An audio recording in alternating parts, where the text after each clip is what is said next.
Ganda nito, oh. Sana maging successful yung pagbebenta ko ng damit mo, na. Mahal, ang dami nating ibebenta mamaya. Manifest natin na makabenta kayo, Nay, para makaahon na tayo sa kahirapan.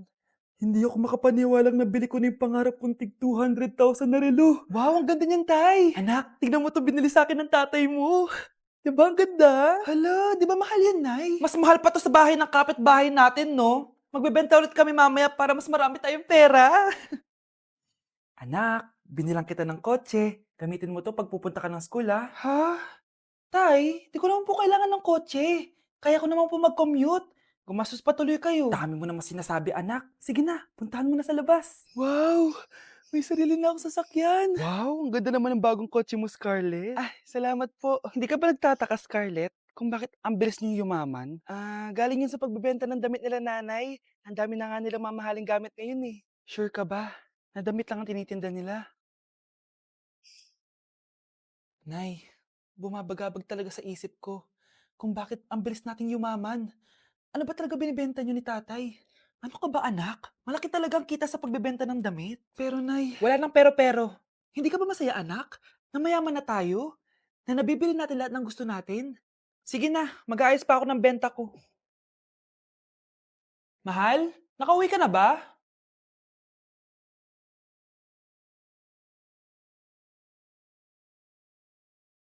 Ano ba talagang laman neto?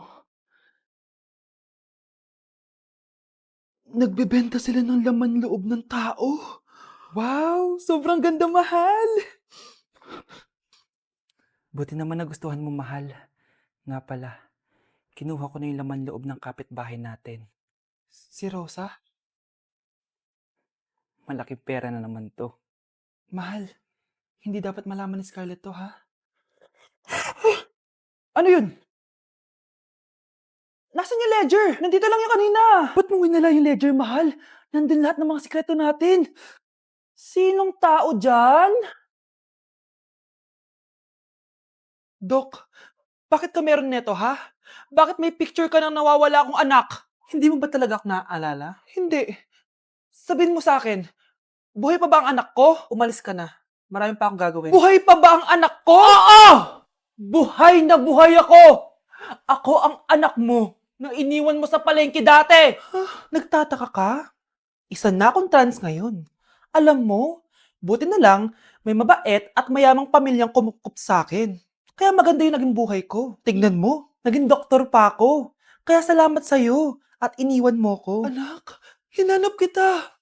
Umasa ako na babalik ka. Hindi na importante yan. Ayaw na kita makita at hindi na kita kailangan. Kaya umalis ka na! Hello po. Kamusta po yung pasyente? Dok, si nanay naman yung nagkasakit. Kamusta na siya? Okay naman. Sa iba ko na lang siya ipapaasikaso, ha? Anak? Anak, please! Bakit anak tawag mo sa kanya, Nay? Sure ka ba na habang buhay ka magagalit sa nanay mo? Nakita ko results niya kanina. Anytime, pwede siya mawala. Magpapahangin lang ako. Nasaan na sila? Hello, nurse? Nasaan yung pasyente dito sa room 214? Anak? Ako ba hanap mo? Nay, akala ko may masamang nangyari na sa'yo. Anak, hindi na kita iiwan. Good news! False alarm lang pala yung nakita namin result sa nanay mo. Ibig sabihin, magiging okay siya. Salamat naman. Nay, ayoko na mawala ka sa akin, ha? Yay! May ate na ako! Wow! Anak, di ako makapaniwalang may pinapatayo na tayong bahay. Nay, deserve natin to. Ang tagal niyo din to pinaghirapan. Ma'am, saan ko po ilalagay itong mga semento? Doon na lang sa gilid, kuya. Sige po, ma'am. Excited na ako matapos tong bahay natin, anak. Nandito. Hoy, huwag ka pupunta dyan! Grabe nangyari sa kanya. Naman siya. Ba't ang daming tao? Engineer, anong meron? Ma'am, yung isa sa mga trabahador namin, nakuryente tapos natabunan ng semento. Ayun, namatay. Ha? Paano nangyari yun? May nag-utos ata sa kanya na ilagay yung semento sa gilid. Madami live wire dun eh. Ay.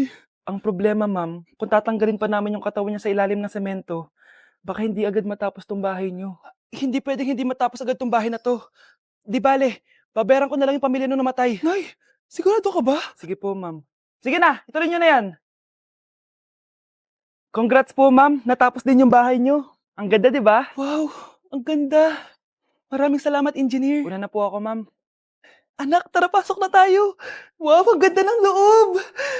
Nay, hindi talaga ako mapakali na may bangkay dito sa ilalim ng bahay natin. Huwag kang okay, anak. Kasalanan niya naman kung bakit siya namatay eh. Ay, matutulog na lang ako sa bago kong bahay. Wow, ang ganda ng kwarto ko. Ano yun? Kasalanan mo kung bakit ako namatay. Nay! Ano nangyayari? Sino to? Ano to? Hoy! Takuri ba to? Ba't ang dumi? Ba't gumagalaw?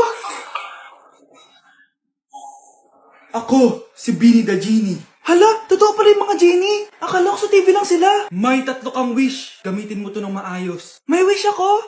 Matutupad na lahat ng gusto ko. A few moments later. Anak! Yes po, Nay? Wala na tayong pera.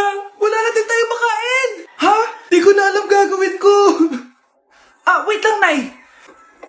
Wish ko, sana maging mayaman ako. Your wish is my command. Oh, gamitin mo to. May laman tong $1 billion. Mayaman na ako! Nay, huwag ka mag-alala. Eto, 100 million pesos para sa'yo. 100 million pesos? Thank you, anak! Ang yaman ko na! Napili ko na lahat ng gusto ko! 1 hour later. Ang boring naman. Mayaman nga ako. Wala naman akong kaibigan. Wish ko, sana maging sikat ako. Your wish is my command. Sino yun? Sir! Ano po masasabi niyo na ikaw ang pinakasikat na tao dito sa Pilipinas? Ako? Sikat? Nandito tayo ngayon live sa bahay ng pinakasikat na tao dito sa Pilipinas. Ang sayo naman! Babala, mag-ingat ka sa huling wish mo dahil... Sir, may tanong po ako. Sir, Ha? Hindi kita marinig! Ano po ang masasabi nyo na lumalala ang pandemya? May isang solusyon lang dyan. Wish ko, sana maging maayos na yung mundo. Ayan, maayos na. Bakit, Genie? Magiging kabaliktaran ang huling wish mo. Ano nangyayari? Mamamatay na tayo lahat! Nay, pupunta po yung boyfriend ko mamaya. Talaga, anak? Sige, paghahanda ko kayo. Sige po, Nay. Excited na ako makita boyfriend ng anak ko. A few moments later. Anak, pupunta din pala yung boyfriend ko mamaya. Tamang-tama, makikita na silang dalawa ng boyfriend ko. Nakaka-excite naman, anak. Wait lang, tawagin ko lang si Kenneth. Kenneth? Bakit ka pangalan ng boyfriend ko? Baka nagkataon lang. 1 hour later. Tao po. Nay, nandito na po yung boyfriend ko. Sige, pupunta na ako. Anak, nasa na yung boyfriend mo? Kenneth? Boyfriend mo to, anak? Opo, Nay. Siya po yung sinasabi ko sa inyo. Ha? Boyfriend ko din to eh. Ha? Walang hiya ka, manloloko. Lumayas ka dito. Layas.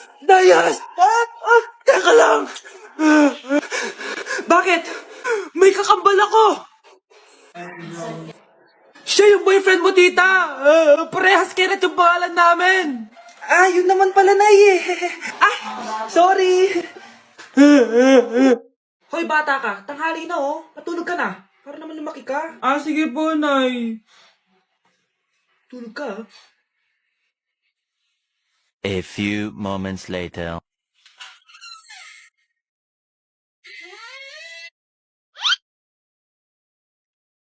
Five seconds till the enemy.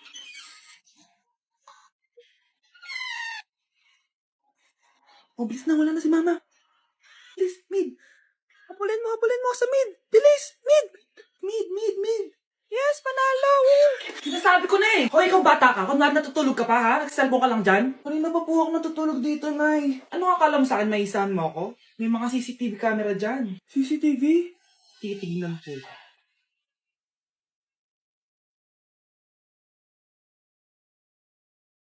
Walang yaka. Niloloko mo ako. Ay, wag po. Nita ka. Niloloko mo pala ako, ha? Nay, hindi na mamulit, Nay. Gusto mo pa tulogin kita gamit ang hangar to? Ay, sama na po. Breaking news! Mag-end of the world na mamaya. Mag-end of the world na? Mga anak, sabihin niyo na sa akin lahat ng mga sikreto niyo. Nay, ako po yung nagnakaw ng 1,000 sa pera mo. Kaya pala wala na akong pera sa problema sila. Ha? Paano mo na kaya lahat yon? Nay, ang baba po ng mga grades ko ngayon. Huwag ka po sana magalit sa akin. Okay lang yun, anak. Ano ba grade mo? 95. Okay na yun. Ako nga 75, masaya na ako eh. Nay, hindi po ako straight. May boyfriend po ako. Matagal ko nang alam, anak.